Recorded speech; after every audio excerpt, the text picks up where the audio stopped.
Assalamualaikum warahmatullahi wabarakatuh. Alhamdulillah wa syukurillah wa la haula wa la quwwata illa billah.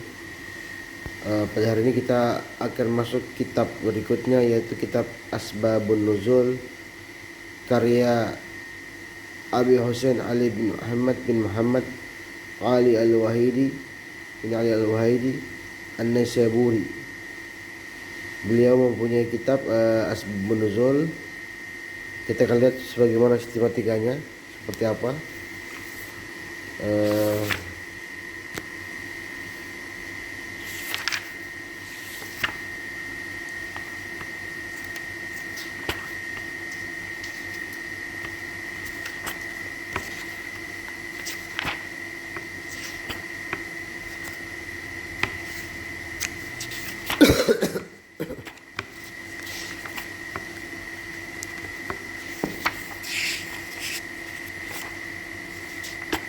Beliau mulai dengan muqaddimah tahqiqnya.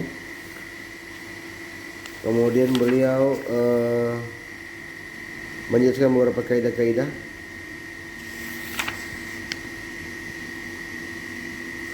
Kemudian beliau juga menjelaskan musanafatu fi hadhil alat ilmu,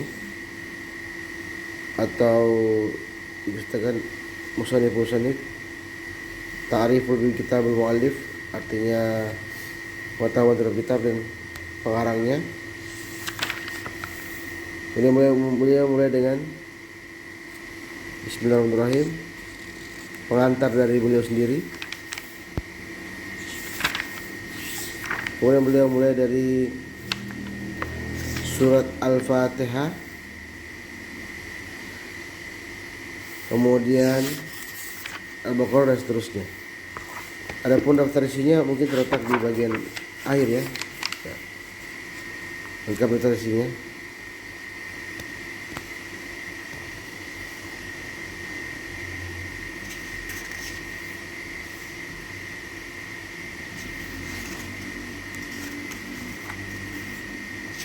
Kemudian kali ini kita akan membaca Al-Baqarah ya. Bismillahirrahmanirrahim. Bagaimana bacanya? Bagaimana beliau menjelaskan? Tentu beliau menjelaskan rata-rata menggunakan hadis Nabi Muhammad sallallahu alaihi wasallam, hadis Nabi. Kita mulai suratul Baqarah. Madinatul bila khalaf, maksudnya lah diturunnya di kota Madinah dan tidak ada perbedaan. Akhbarana Ahmad bin Muhammad bin Ibrahim qala akhbarana Abdullah bin Hamid qala akhbarana Ahmad bin Muhammad bin Yusuf qala hadatsana Yaqub bin Sufyan As-Saghir qala hadatsana Yaqub ibnu Sufyan Al-Kabir qala hadatsana Hisham bin Ammar qala hadatsana Al-Walid bin Muslim qala hadatsana Shu'aib bin Zarik an Attallah Kharasani an Ikrimah. Saya perlu menerjemahkannya, dia punya syaratnya karena semua ini nama-nama orang. Kita langsung aja ke terjemahan pertama, ialah awal surah Anzalatu bil Madinah. Di sini dia mengambil pendapat Ikrimah yang mengatakan awal surat itu ialah diturunkan di Madinah, yaitu surah Al-Baqarah.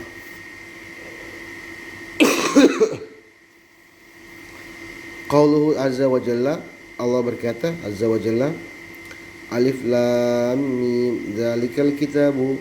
Al-Baqarah 1 dan 2. Di sini juga beliau menggunakan kitab syaratnya. Akhbarana Abu Uthman As-Saqafi Az-Za'rafani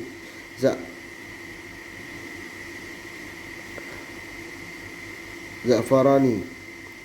Akhbarana Abu Amr bin Matar qala akhbarana Ja'far bin Muhammad bin Al-Laits qala akhbarana Abu Hudzaifah qala hadatsana Sufyan an Abi Najih an Mujahid. Di sini beliau mengambil pendapat Mujahid mengatakan arba ayat min awal hadhihi surah nazalat fil mu'minin. 4 ayat awal surat ini ialah menjelaskan tentang orang mukmin. Wa ayatani ba'daha nazalata fil kafirin. Dan 2 ayat sesudahnya itu diturunkan untuk orang-orang kafir. Wa 13 ba'daha nazalat fil munafikin. Dan 13 sesudahnya itu menjelaskan tentang orang-orang munafik. Wa qawluhu innal ladzina kafaru qala ad-dhahak nazalat fi Abi Jahal wa khamsa ahli baitihi wa qala kalbi ani al-yahud. Di sini beliau mengambil pendapat ad-dhahak. Nazalat itu diturun pada Abu Jahal wa khamsa dan 5 orang ahlu baiti, keluarganya. Dan berkata Al-Kabli bahwa innal ladzina kafaru bermakna ya'nil yahud, yaitu orang-orang Yahudi. Qaulu ta'ala wa idza laqul ladzina amanu Al-Baqarah 14.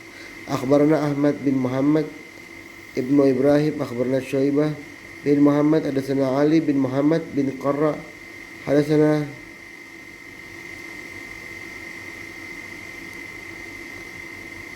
Ahmad bin Muhammad Ibn Nasr hadatsana Yusuf bin Bilal hadatsana Muhammad bin Marwan Al-Kalbi an Abi Saleh an Ibn Abbas nazalat hadhil ayah fi Abdullah bin Ubay wa ashabihi. Ayat ini turun berkenaan dengan Abdullah bin Ubay dan sahabat-sahabatnya. Dzalika annahum kharaju dzata yaum fastaqbiluhum bi nafara min ashabi Rasulullah sallallahu alaihi wasallam. Pada hari itu sungguhnya mereka keluar fastiqbaluhum, bertemu dengan mereka nafara min, bertemu dengan rombongan para sahabat Nabi Muhammad sallallahu alaihi wasallam atau Rasulullah sallallahu alaihi wasallam. Faqala Abdullah bin Ubay, dan berkata Abdullah bin Ubay, undur kaifa aradda haulai sufaha ankum. Lihatlah bagaimana mereka itu araddu haulai sufaha ankum. Sufaha itu orang bodoh ya. Maksudnya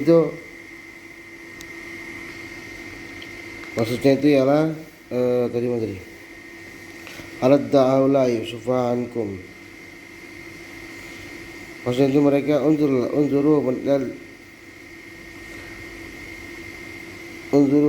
dalam mereka bagaimana mereka ragu terhadap orang bodoh itu dari kalian.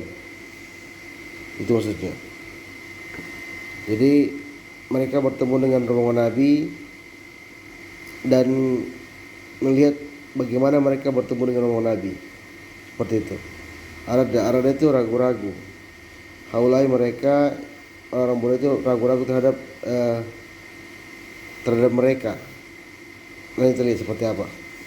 Fadhahaba fa'ahada biyadi Abu Bakar. Maka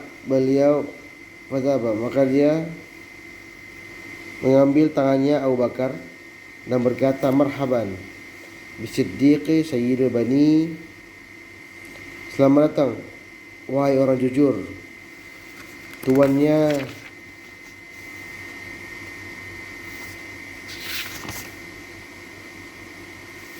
Bani Taim dan Syekhul Islam, itu gelarnya Abu Bakar ya. Wasana Rasulullah fil ghari, dan orang kedua bersama Rasulullah di goa. Al-bazil nafsahu malahu, al-bazil nafsahu malahu. Maksudnya bazil ini adalah berkorban, mengosongkan. Kalau di situ artinya ya, kalau di kamus itu artinya mengosongkan. Tapi saya artikan di sini berkorban dari dirinya dan hartanya. Dia orang yang berkorban dirinya dan hartanya. Summa akhadha biyadihi Umar.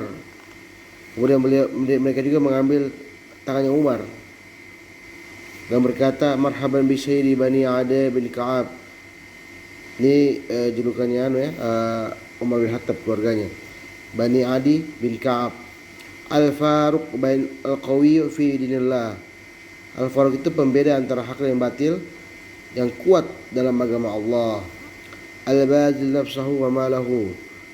Beliau juga mengosongkan dirinya, artinya berjuang jiwa dan hartanya demi Rasulullah SAW. Bazil nafsahu wa malahu Rasulullah SAW. Thumma ahadha biyadi Ali. Kemudian mereka juga mengambil Ali, tangan Ali. Faqala marhaban bi ibni ammi. Selamat datang wahai anak pamannya Rasulullah SAW. Wa khatanahu, dan istri. Ini khitan. Khatanahu, tapi ternyata artinya ialah itu ternyata bermakna istri, suami dari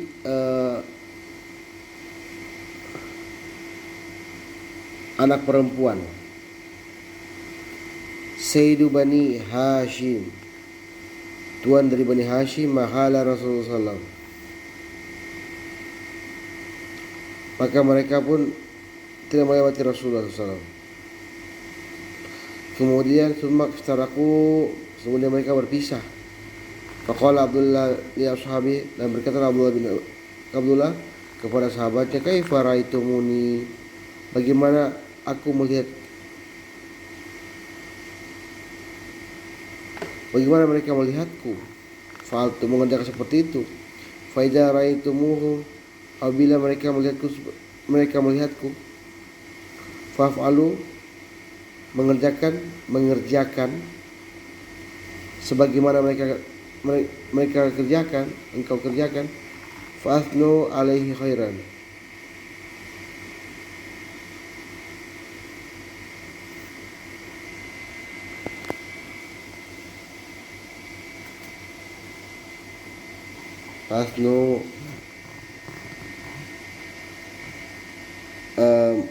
maka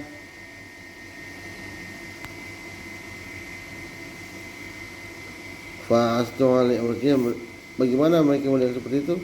Fasdu alaihi khair, maka aku melipat gandakan padanya kebaikan.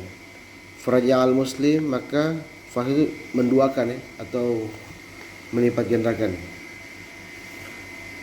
padanya kebaikan. Faraja al muslim, maka dia kembali kepada orang muslim, ila Rasulullah, kepada orang muslim itu kembali kepada Rasulullah SAW dan mengabarkannya tentang hal itu. Maka Allah kemudian menurunkan ayat tersebut. Ayat apa? Ayat tentang wa idza laqul ladina amanu, Al-Baqarah ayat 14, tentang orang-orang beriman yang munafik, yaitu yang mengatakan bahwasanya wa idza laqul ladina amanu qalu amanna wa idza khalau ila syayatinihim qalu inna ma'akum innama nahnu mustahzi'un. Itu ayatnya. Jadi ini asbabun nuzul terkait orang-orang yang berjumpa dengan orang beriman, kemudian mereka mengatakan beriman padahal mereka sebenarnya tidak beriman. Mereka kembali kepada hamba-hamba setan. Sebenarnya mereka itu hanya molok-olok. Jadi mereka ibaratnya gimana ya?